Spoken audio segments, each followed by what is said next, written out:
Dear students, इसी परीक्षा channel में आप लोगों का एक बार फिर बहुत बहुत स्वागत है। तो डेली की तरह हम आज की क्लास देखते हैं, ठीक है।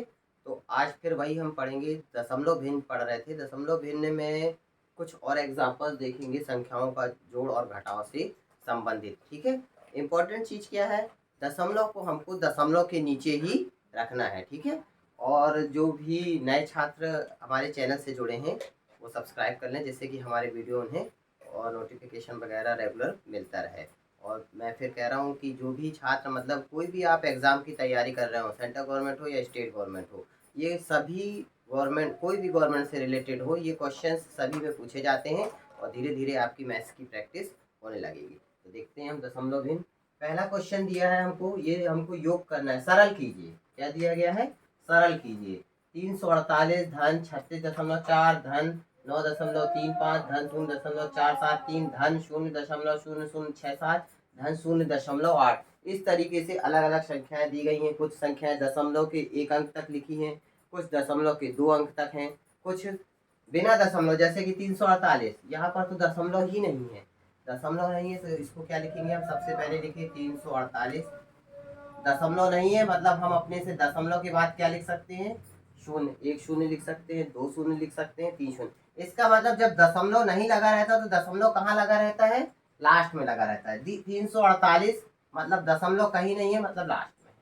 दूसरा है 36.4, 36.4 तो दशमलव दशमलव के नीचे आएगा और ये 4 इधर आएगा एक अंक, और 36 2 अंक इस तरफ आ जाएंगे, ठीक है।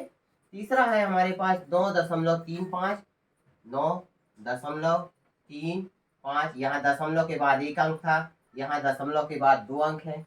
फिर 0.473, 0.473, दशमलव के बाद कितने अंक हो गए, 3 अंक आ गए हैं।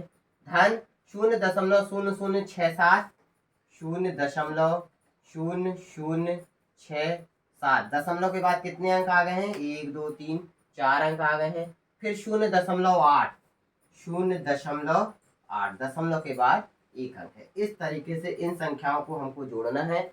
ध्यान क्या रखना है, दशमलव दशमलव के नीचे आए। और ये तो मैंने पहले ही बताया कि दशमलव के बाद हम चाहे जितने जीरो लगा सकते हैं। तो सरलता के लिए हमको एक जैसा दिखे तो देख रहे हैं हम दशमलव के बाद कितने अंक हैं, अधिकतम 1 2 3 4 अंक हैं, तो सबको 4 अंक की संख्या बना लें। दशमलव जैसे कि 0.8 बस है तो यहाँ पर हम 3 शून्य लगा दें। मैंने पहले बताया है दशमलव के बाद आखिरी में शून्य लगाने से कोई भी मतलब प्रश्न में कोई भी परिवर्तन नहीं होता है, ठीक है।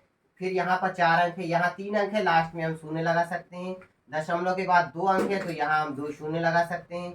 1 अंक है तो यहाँ पर हम 3 शून्य लगा सकते हैं, और यहाँ तो एक भी अंक नहीं था तो यहाँ 4 शून्य हम लगा सकते हैं।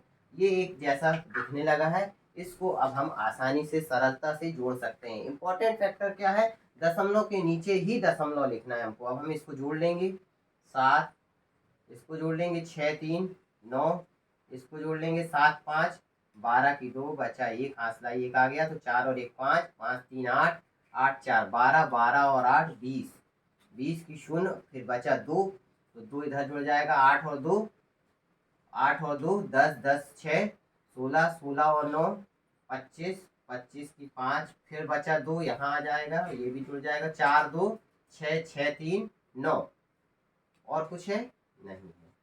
और फिर ये 3 अकेला है, सिंगल है, ये 3। दशमलव को दशमलव के स्थान पर ही लिखना है, ये दशमलव यहाँ आ जाएगा, ठीक है। तो हमको संख्या क्या प्राप्त हो जाती है, 395.0297। इस तरीके से दशमलव की संख्याओं का योग हम कर सकते हैं, ठीक है। कुछ और एग्जांपल्स देखते हैं।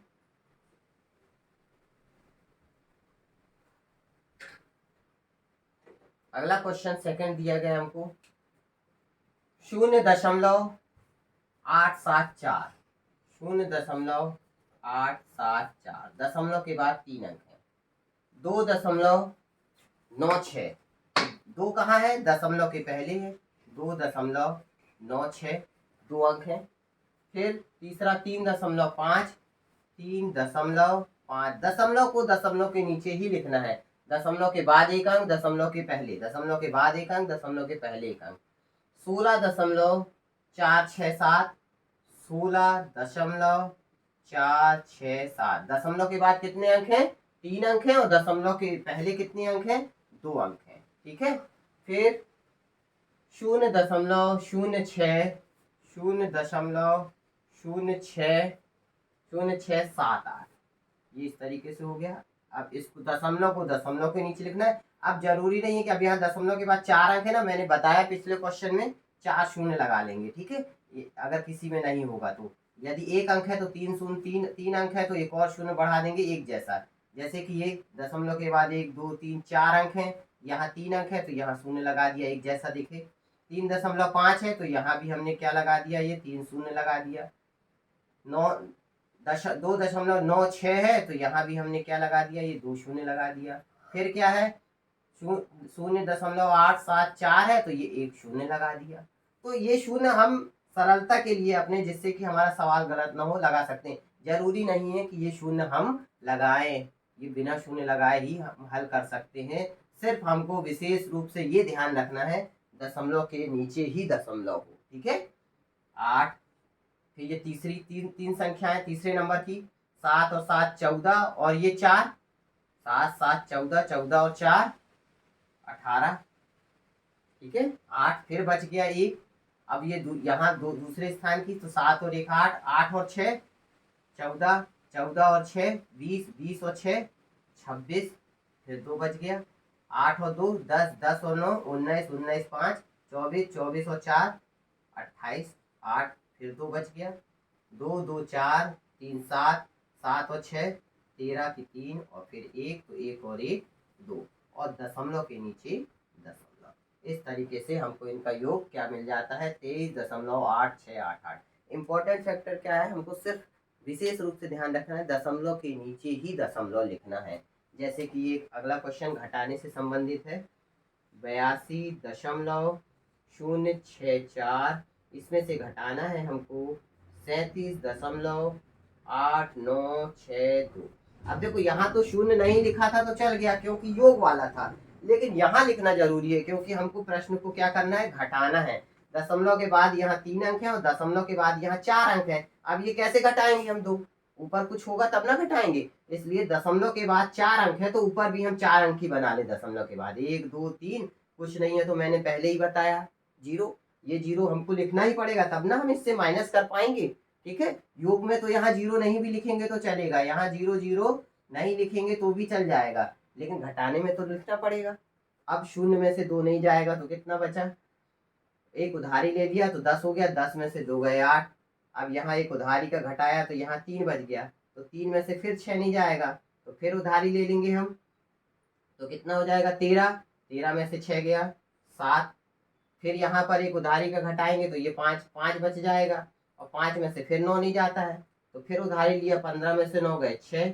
अब फिर यहाँ पर शून्य है तो फिर यहाँ पर एक उधारी लिया तो यहाँ पर 10 हो गया, मतलब 9 बचा, 9 में से 8 गए 1, और यहाँ पर 2 की जगह 1 बच गया, मतलब कि 11 में से 7 गए तो 4, और फिर यहाँ पर कितना बच जाएगा, 7 बच जाएगा, एक घटाएंगे 7 में से 3 गए तो 4, और दशमलव के नीचे दशमलव। इस तरीके से क्या प्राप्त हो जाता है हमको, 44.1678, 44.1678। ये कुछ जोड़ने और घटाने वाले प्रश्न थे। तो हमको इम्पोर्टेंट क्या है, ध्यान क्या रखना है कि दशमलव के नीचे ही दशमलव आए, ठीक है, ये विशेष रूप से ध्यान रखना। फिर इसके बाद गुणनफल देखेंगे हम।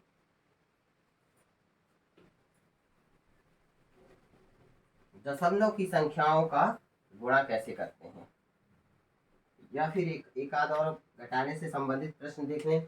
जैसे कि दे दिया गया अपन को 3.5 माइनस 2.862, ये दे दिया गया। अब हमको माइनस करना है, फिर वही चीज 3.5 दशमलव के बाद एक अंक, और ये क्या है 2.862। अब हमको ये घटाना है, तो अब ये दशमलव के बाद 3 अंक, दशमलव के बाद एक अंक, तो यहाँ पर क्या लगाना पड़ेगा 2 0। अब घटा दो, शून्य में से तो जाएगा नहीं 2, उधारी लिया 10 में से 2 गए 8, फिर यहाँ उधारी घटा दिया तो 7 घटाना पड़ेगा, फिर शून्य में से नहीं जाएगा तो फिर उधारी लिया 10 हो गया, 10 में से 7 गए 3, फिर बचा। अब 5 में से फिर नहीं जाता, फिर उधारी लिया 15 में से 8 और 1 9 गए 6, और 3 में से 2 और 1 3, उधारी का गया 0। इस तरीके से ये क्या बन जाता है, वो 0.63। तो ये तो थे जोड़ना और घटाना।